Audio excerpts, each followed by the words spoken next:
theCUBE presents On the Ground. Here's your host, John Furrier.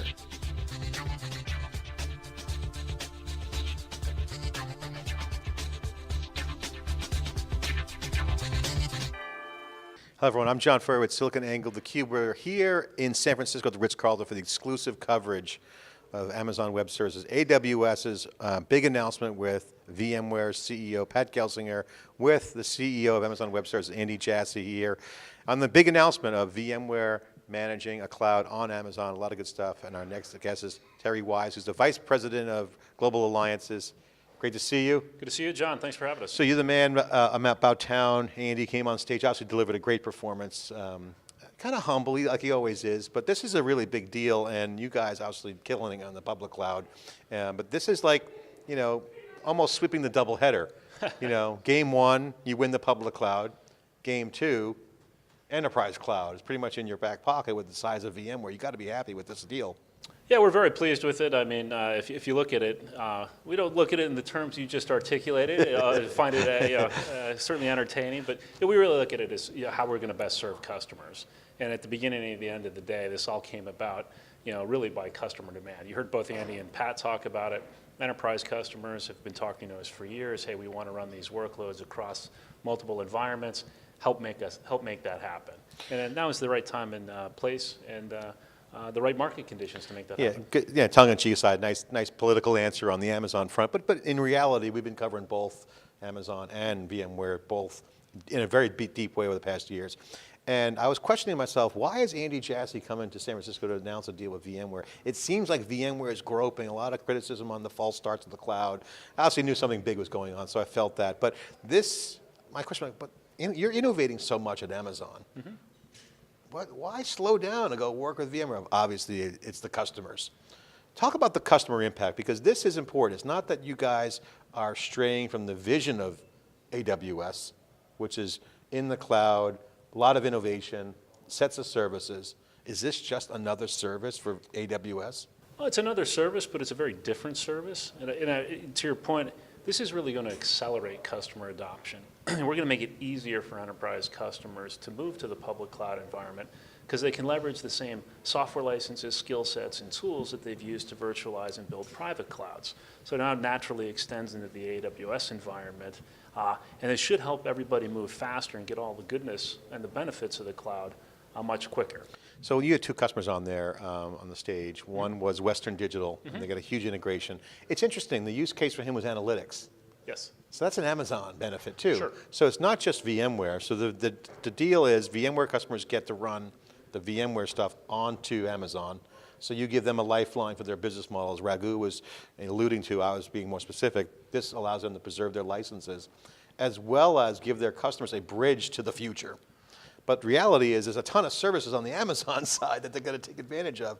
It's not just they're going to get Amazon, they're naturally going to use. What services do you guys see the VMware customers using the most? Oh, that's a great question. And I think, it really runs the gamut.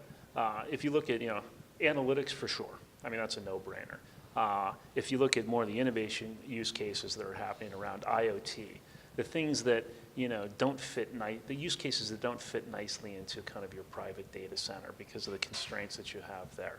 Big data, obviously the variable kinds of workloads, massive amounts of storage, all that data that's coming off these IoT sensors has to go somewhere. S3, Redshift, all of these things are just natural extensions. To be completely candid, I have a hard time thinking of any that would not be an extension to the VMware. As Dave Vellante says, there's a lot of cloud-native agility and innovation coming on Amazon.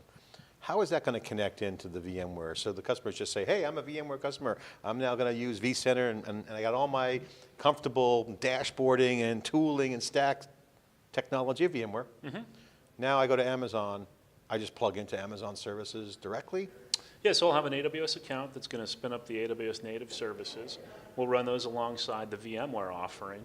And through vCenter and the management tools, you'll leverage our APIs into CloudWatch logs and all of our different management functionality to get a single view across that integrated landscape. So the number one question I had coming into today was, why is Andy Jassy coming to San Francisco? So in your own words, how would you describe the magnitude of this deal for both AWS and for VMware? I'd certainly, perhaps the most unique deal we've done. We've done a lot of strategic alliances. We announced one last year at this time with Accenture. That's one step shy of a joint venture. That's been a big deal. We've got a number of others. We just announced one with SAP a few weeks ago here in San Francisco around the BW for HANA launch. But in comparison, I mean, this is obviously a big deal. And the enterprise adoption has been up too. Can you comment on any color around uptake with the enterprises, prior and vis-a-vis this announcement? I'm sure it's going to be a lot more. This is an on-ramp of 3 million customers, but in general, Amazon was already winning in the enterprise, correct? Yeah, I mean, the fastest growing segments for us clearly are the enterprise and public sector. I want to make sure we can include public sector in there. It's probably the first time in history. Teresa Carlson, doing a great job there. Probably the first time in the history of the IT world that the public sector, in many cases, is moving faster than the private sector. It's one of my favorite stories to tell. And I noticed on the region map you had a GovCloud on there. Mm-hmm. That is the public sector cloud. So VMware customers in public sector can tap into that. Is that similar? Is that going to be part of the deal? That is on the roadmap to support our GovCloud initiative. I think that'll come in a kind of phase 2, but absolutely.